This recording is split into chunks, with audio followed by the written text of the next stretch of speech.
Okay, import request, and let's say response is the variable name in which we'll get the request. Request.get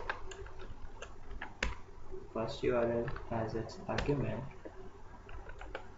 and then print the response from this type. Print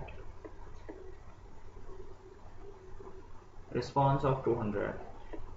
The response variable returns us an object which is response object. This object has a property called status code which indicates if the page was downloaded successfully or not. Okay, so let's check out the status code for response. Response.status code.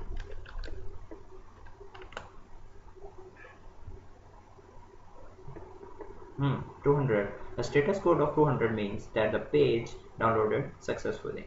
A status code starting with 2 generally indicates success, and a code starting with 4 or 5 indicates an error. To print all of the HTML of this page, we can use content property of response. So we could say something like response.content, and here we go.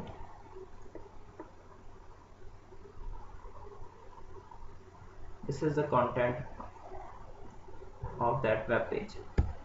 Okay, we can do one more thing here. We can also print the text, which also gives the same output as content property.